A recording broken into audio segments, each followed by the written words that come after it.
Welcome to another episode of the Global Investors Podcast. I'm your host, Charles Crillo. Today we have Paul Montelongo. He is a lifelong investor, entrepreneur, and business owner. Paul has built and owned and operated 8 multi-million-dollar businesses over his 45-year career in high-end construction and remodeling, casualty management, residential property flipping, sales, and mentoring. These companies have generated over $140 million in revenue and have employed hundreds of people.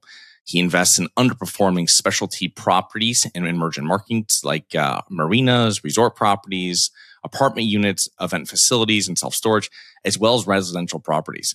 Currently, Paul has investments and dispositions in more than 1,400 units across multiple markets. So, Paul, thank you so much for coming on the show today. Glad to be here, Charles. Glad to be here. So you have a very interesting background going from an entrepreneur into becoming a real estate entrepreneur. But before doing what you're doing now, buying a whole plethora of different real estate assets, can you tell us kind of a little bit about yourself, both personally and professionally? Sure. Well, I bought my first piece of real estate when I was 17 years old. My father, who did not own real estate, at the time, I don't even know if he owned the home we lived in. He might have, but he said, you got to buy real estate. So I believed him. And I took the money that I made in the summer, raking leaves and mowing grass and doing odd jobs. And I put $7,500 against a tract of land, a little residential lot, little cul-de-sac residential lot. And I had these great aspirations that I was going to build a spec house and sell it and make a ton of money. But, I'm 17. I don't know how to do that. So I held on to it. And then 2 years later, I put a sign on a telephone pole that said lot for sale. And I had my parents' home telephone number on it. And somebody responded and I sold it to them for $15,000. I doubled my money. And I did the thing that every experienced real estate investor is supposed to do with a windfall profit like that. I bought a truck and a motorcycle. And that set me on a course. Then a couple of years later, I bought a house and I flipped it. And then I bought one across the street and I flipped it. And then so for close to 25 or 30 years, I did residential flips, single family. And while I was operating my construction business, my renovation business, I had a insurance restoration. Your house burned, we would fix it up. That gave me real estate leads as well. I learned. And then that, just set me on a course of through my life doing real estate in some form or fashion. I bought a little small piece of land, a little small real estate, a commercial real estate tract. And, these things just kind of added up through the span of my life.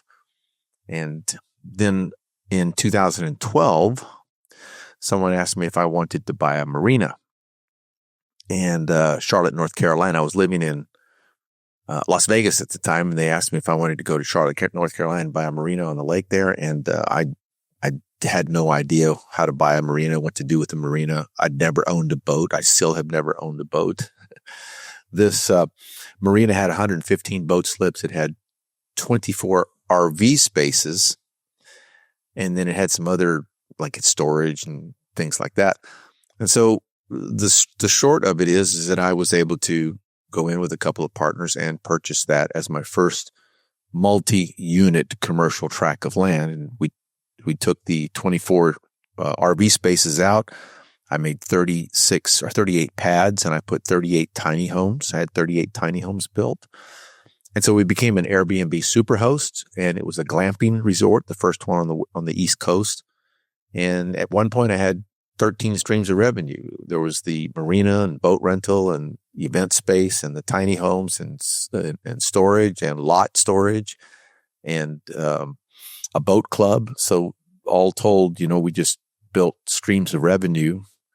And then I held on to that until 2018 and I sold.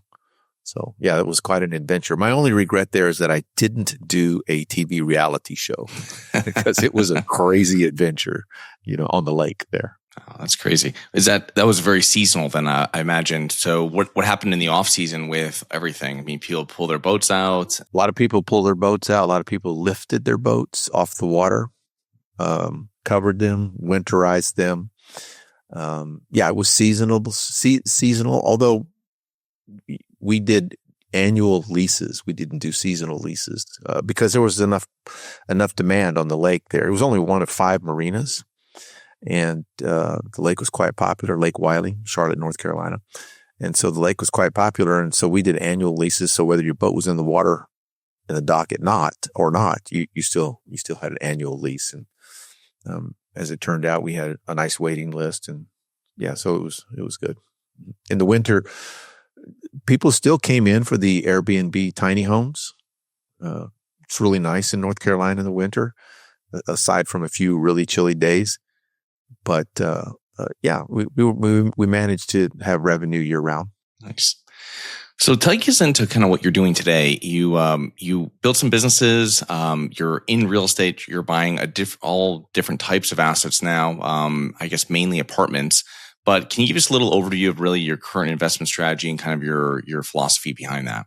Sure, mainly apartments right now. So after I purchased the Marina and the two gentlemen that I was in business with, they were apartment buyers for the most part, and so they mentored me and they told me how to get into it and how to raise capital and how to go get funds and those kinds of things. And so then I started buying apartment complexes.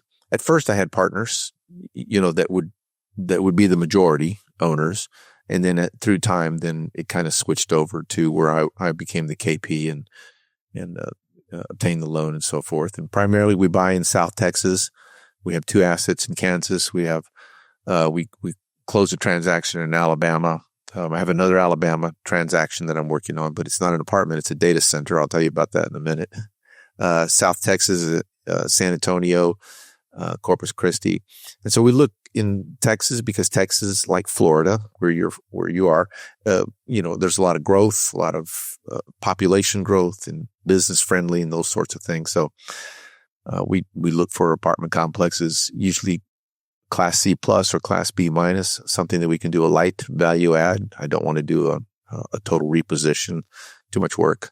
But if we can put some paint on what do they call it, lipstick on the pig. Yeah, we do some cosmetic work and add value there. Then that's really our strategy. Nice. When you're picking out these markets, obviously we talked about Texas, Kansas, a couple other places. What would you look for in an emerging market to invest in? Is there any kind of specific metrics that you and your team kind of want to see before going into a market? We do. First, we look for landlord-friendly states, landlord-friendly areas with reasonable population growth and not just current population growth. Like what's the trend?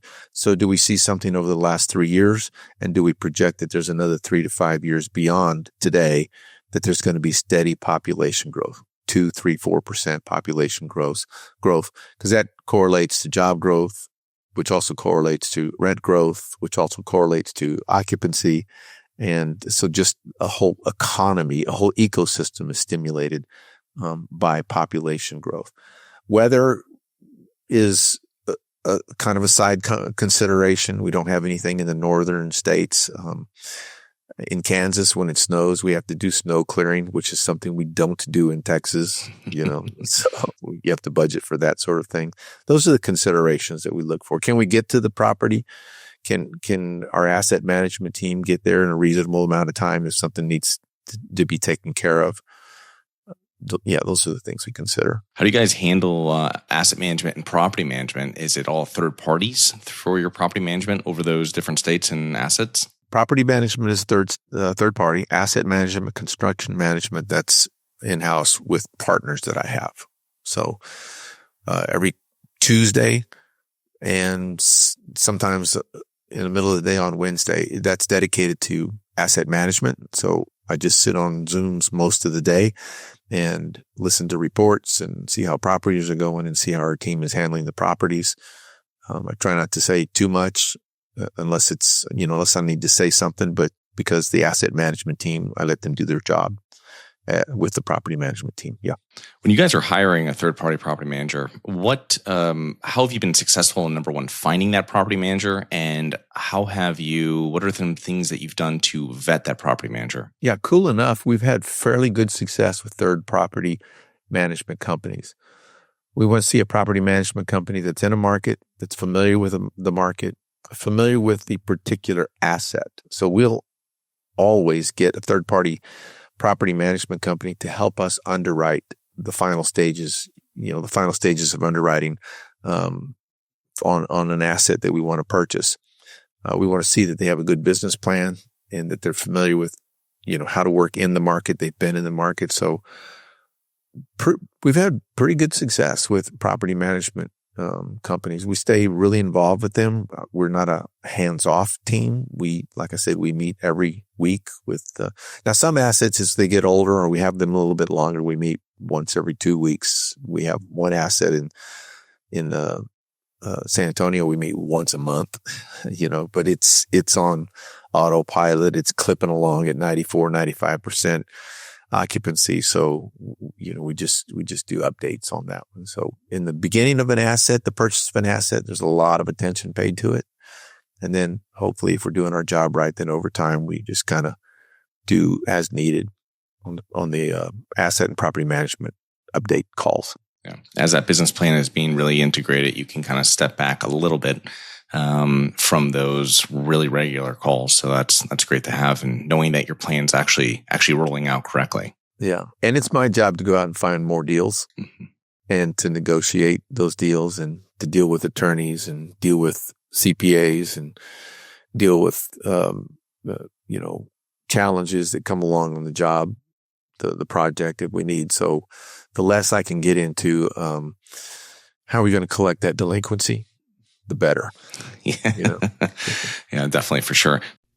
Do you have money sitting in the stock market and you're worried about it? Or worse, you have money sitting at the bank, not keeping up with inflation? My name is Charles Carrillo, founder and managing partner of Harborside Partners. And since 2006, I've been investing my money and my family's money into income-producing properties. These are real assets, real properties with real addresses that produce real cash flow. At Harborside Partners, we provide passive investors who love real estate with a turnkey investing solution. If you want to put your money to work in real estate but can't find deals, don't have the time to get funding, and the last thing that productive people want to do is manage real estate. We find the deals, we fund the deals, and we manage the tenants, the termites, and the properties. Partner with us at investwithharborside.com. That's investwithharborside.com. Go to investwithharborside.com. If you love real estate, you like the idea of passive income, and believe that income-producing properties will appreciate over time, go to investwithharborside.com. That's investwithharborside.com. Talking about delinquencies, talking more about what you guys are investing into class-wise. So I guess we'd say over the last 36 months, we've seen, and it's slowing down now, an onset of new deliveries, especially in apartments coming online. And it really affects, I would say, obviously your A and your B, but I think it also trickles down into your C class a little bit as well. What would you, as focusing on your C plus, B minus, which is I would consider like your core workforce housing type properties, right?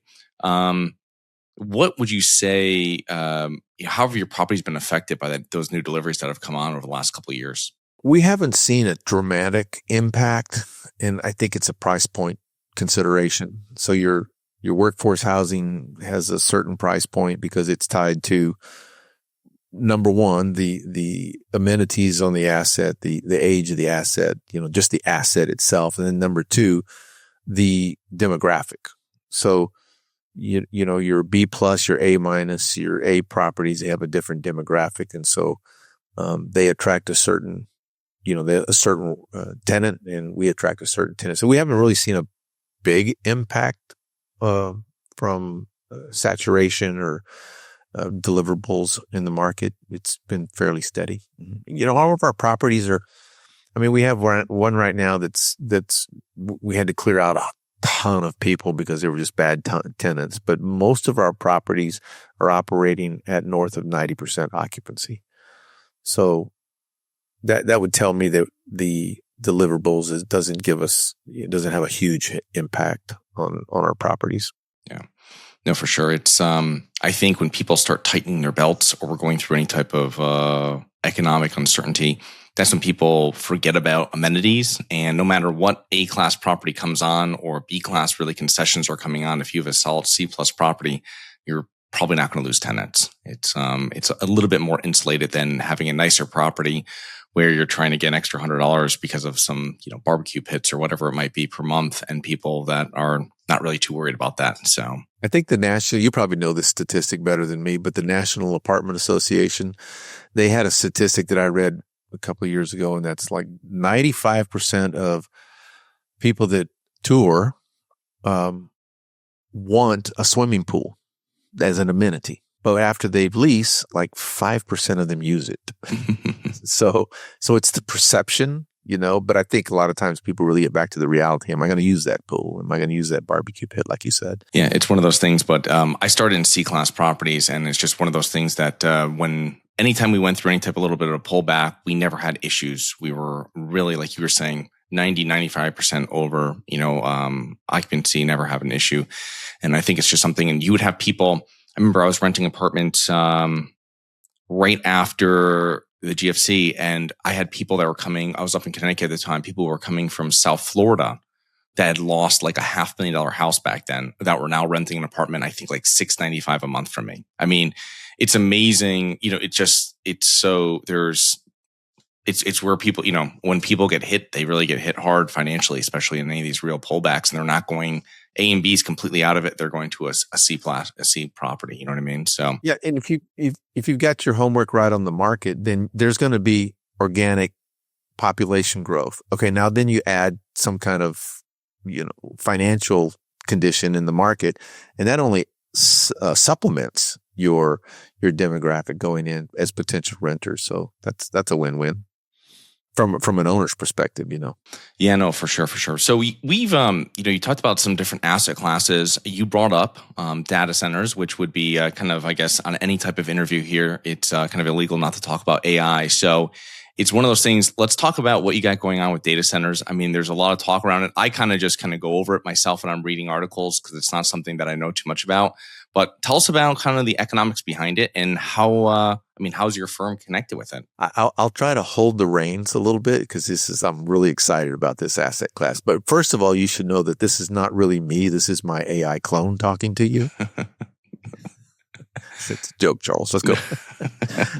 But during the pandemic, I was seeing all these properties get abandoned, commercial properties, and even hospitals, and what do you call it, urgent care centers, and a lot of properties that were getting abandoned because people were going back home to go to work. So I asked myself the question, what's going to happen to all those properties? And I was just like, it took a hammer to my head. I couldn't figure out what to do with those properties. And then about a year and a half ago, someone said, well, have you ever heard of micro data centers? And I'm like, no, what's a micro data center? And it's just what it says. So you got this huge mega data centers that AWS and Google and Meta and all those are building that are, $500 billion. But then you have the smaller knockdown version of it that are 20, 30, 40, 50 megawatts of power, and mid-sized companies are occupying those, and they are what they call edge compute. So they're on the edge of metropolitan areas where there's a lot of demand and a lot of usage, and they're retrofitted buildings. So now here was the answer to the pandemic question. Buildings with power, as long as they have the power, they can be retrofitted to accommodate a data center and all of the rack storage space that is required for a data center, as long as they have the power. The challenge that we see right now in the country and actually in the world is a lack of ample power to sustain all of the data centers that are being built. So the answer for us is we go find properties that have existing power already allocated to it from the grid. In other words, we're not drawing any additional power from the grid. We're not taking it from the citizens. We're not taking it from new development. We're not taking it from places that didn't already belong to the property. We're just using the property. So what does that mean? Manufacturing plants, a commercial, industrial or commercial office space, a hospital, a foundry where they might have done brass or silver or any of those kinds of, high equipment type products. And so then now all you have is a remodel job, right? As long as you have the power allocated from the utility company, now you have a remodeling project, and you create the space with air conditioning and backup supply to accommodate rack space. And so we've invested in a facility in Alabama, and it currently has about $20 million worth of storage, computer storage space in it. We're putting another $25 million into it. I'm evaluating a tract of land in Texas outside of Austin that would be, probably about $500 million worth of equipment. Now, that's not equipment that we would fund. We would just do the infrastructure, and then another company would come in and put their equipment in it and their storage. So that gives us the answer. And the real answer that I was looking for along the way was, how do I get into the data storage cash flow business and have a part of the underlying asset we call real estate, since I'm a real estate guy. So how can I participate in both? And this seems to be an answer that we like and that is working. So, I mean, these are brand new, fresh investments. The performers look really nice. Talk to me again in 2 years and we'll see. We'll see how it goes. Let's talk about those leases then. When you're leasing that out to a company that's coming in, utilizing it for storage, number one, so you're saying you made reference to this. So the TI, the tenant improvements, it sounds like it's almost kind of like a warehouse that you're providing that has the infrastructure, but they're coming in with their own TI, tenant improvements. They're building it out. How long is that? How it is, and how long are these leases for that usually they usually sign them for? Yeah, there's no TI. We do the build out. Okay. In other words, we do the air conditioning, and basically it's just a big room, and there's a lot of security in it. There's cameras, and there's plenty of air conditioning, plenty of backup generator backup for redundancy and that sort of thing. So essentially, they come in and they bring their equipment and they plug it in. It literally takes just a few days. If the equipment is prepared once it hits the dock, then to plug it in, it just takes a couple of days.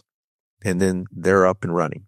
Interesting. And so these companies come in and they have either they are end users or they have end users, in their stable. And so they either rent the racks to the end users or they themselves are the end users. So there's two models. We also can fund a group of racks and then do what's called a colo, so co-location. So in other words, a bunch of companies can come in and rent those racks, and you can rent them by the rack. They're about the size of a pizza box, by the way. You can rent a pizza box. You can rent a group of pizza boxes. You can rent a room full of racks. So there's all kinds of variations depend on your need. We find that a large part of who the end users are. By the way, we don't always know who the end users are for security reasons. Okay, like the name, because it goes through a third party and they hold the name confidential. But we find that a lot of end users are end users that have video storage needs. So police departments with body cams, the toll system that takes pictures of your license plates, any kind of church or municipality that has video recording of their premises. So video storage takes up a lot. Video files take up a lot of storage, and they need to be preserved for liability for a long time. The contracts themselves, they can be 1 year, 2 year, 3 year, 4 year, 5 year, much like apartments. But typically you'll see a 3 to 5 year lease agreement with a very strong switching fee, what's called a switching fee. In other words, to remove your equipment from the facility, it's almost cost prohibitive. And you might think, well, that's maybe not a good business practice. But in reality, these companies, once they park their information on a server, they're pretty much dedicated to leaving it there anyway. It's too much of a hassle, too much of an expense, too much logistics, too many logistics to actually move that data from a facility to another facility. So the switching fee is just, it's cost of business anyway. And, but it prohibits just, people from coming and going in and out, right? But 3 to 5 years, the equipment itself, depending on the equipment that you buy, they can last up to 10 years. Now, it's not the latest, newest model. Like, you go out and you buy a 2026 vehicle right now. It's just a little bit better than 2025, but a 2025 is a really nice ride.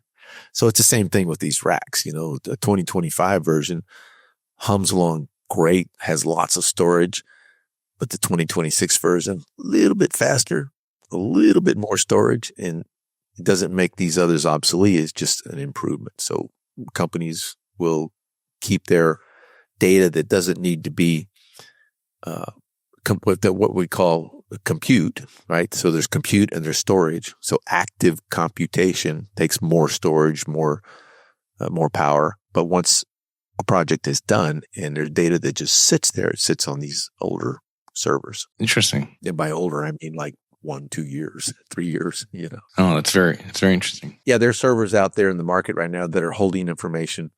And the servers were put in place in 1990, 1992. So, they have a decent lifespan.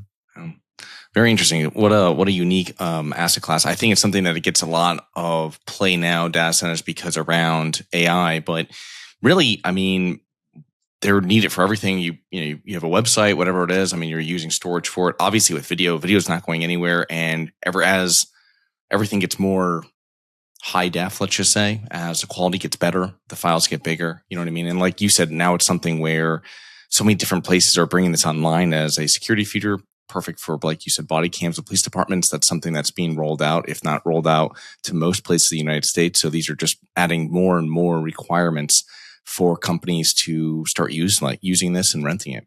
Every new car has multiple cameras on it. My wife's bought a new Volvo, and I think it has like 10 cameras on it. Those little bitty pieces of glass that look like a size of a nickel, just all the way around. So, that process has to come from somewhere, and data centers is where they hold all that. Paul, very interesting. As we're kind of wrapping up here, I had a couple of questions here because we'll get some investors that come on the show that are that are successfully in multiple asset classes like yourself. And it's not something that I actively do. So, what would you say is really the key to success for people that are investing across multiple asset classes? Obviously, you're very knowledgeable in everything that you're investing in, but putting a team below you to handle, like you said, the management calls, working with the property managers, whatever it might be. How do you successfully do that? Well, I'm fortunate that I've had a career where I've built a number of businesses. And so, yes, I'm a real estate investor, but I think more importantly, I'm an entrepreneur. I'm a businessman. So you could probably put any kind of business in front of me, and I could probably figure out how to operate it and how to put a team together that could operate it and make it drive down the highway successfully. So to me, real estate, if I go buy an apartment complex, let's just say, I bought the real estate and I bought the doors and I bought the roof and I bought the parking lot, but I bought a business.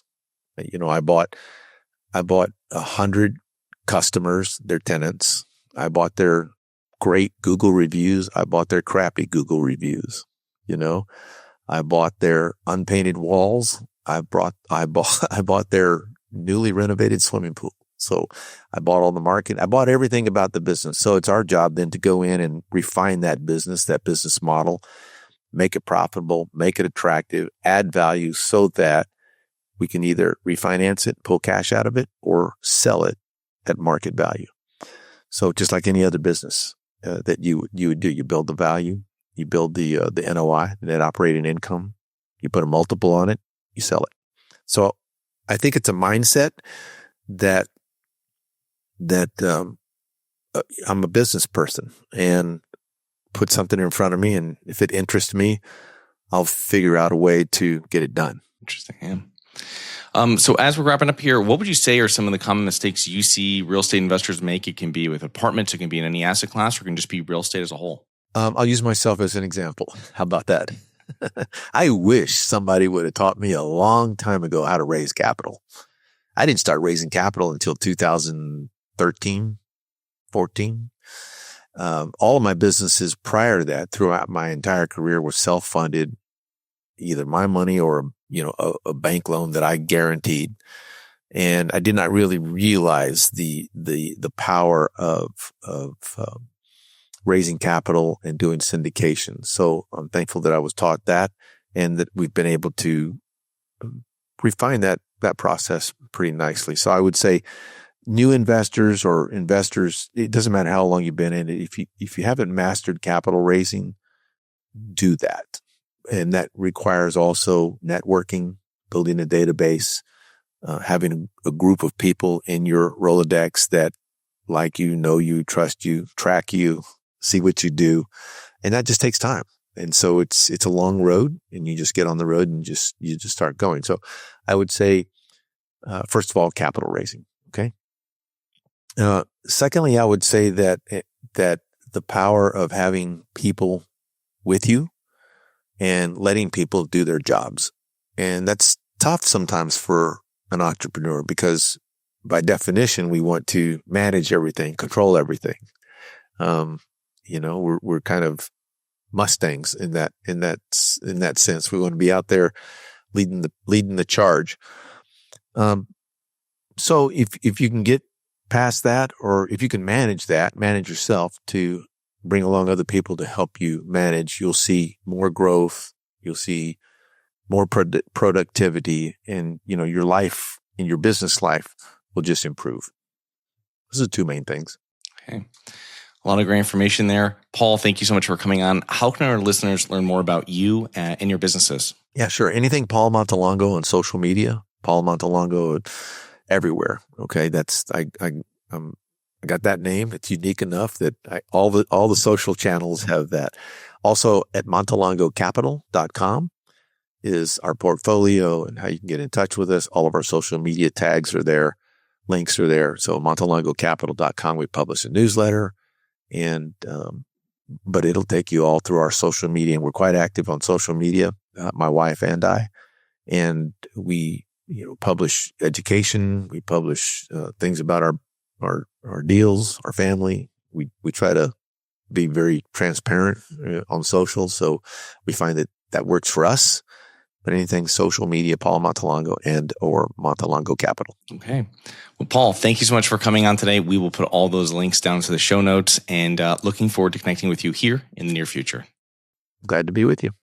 Hi, guys. It's Charles from the Global Investors Podcast. I hope you enjoyed the show.